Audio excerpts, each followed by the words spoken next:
I'm here with Vincent Algar from Australian Vanadium.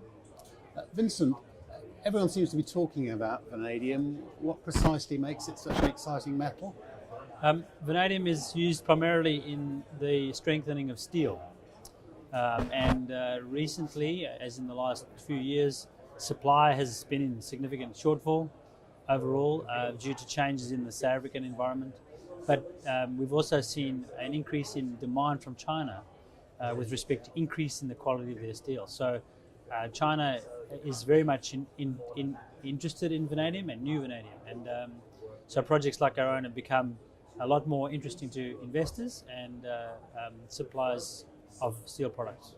I assume you're a fan of President Trump. One of the few things he's doing definitely of interest to the mining industry is beefing up the American infrastructure. And as he is doing it in the States, so the Chinese are doing infrastructure improvements in their country. And the scale of both of those things involves the use of vanadium steel. So on that side, that's one of the really prime drivers of vanadium interest and price at the moment. Vanadium price is nearly double its long-term average at the moment, which is about it's currently trading at about $16 a pound for vanadium pentoxide. That's nearly double its long-term average. So it's in a very exciting phase. There's one additional layer to the excitement at the moment. That's the vanadium redox flow battery, which is a large-scale grid-level energy storage technology that was invented in Sydney and has now reached all the way around the world and is being taken up at a very large scale globally. And that's a very big game changer, putting vanadium firmly in the battery metal space. From a corporate perspective, what stages are you at the moment? We've spent the downtime in the last few years as the vanadium prices crawled up from all-time lows in improving our resource base.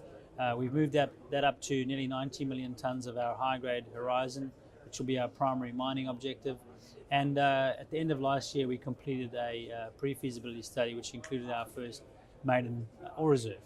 So at the moment, so having completed that, we're in a very good position to press on with the DFS, which are currently underway. You talked about a definitive feasibility study. Is that the next milestone investors should look out for? Absolutely. So the completion of that is earmarked towards the end of this year. Our objective at the moment, we've just pulled 30 tonnes of core out of the ground in our target horizon for our pilot study. Pilot studies are critical for successful projects. And so for us to refine our parameters for our processing plant for this vanadium project is really, really critical. And we're going to be doing that over the course of the next few months and then building that into the final engineering of the DFS. That's a very comprehensive program. How well funded are you going forwards? So at the moment we have just under $9 million in the bank, Australian.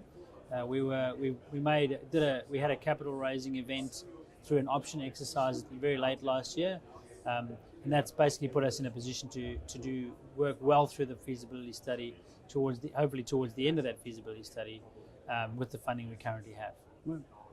Okay, thank you very much, Vincent. Thanks, Chris.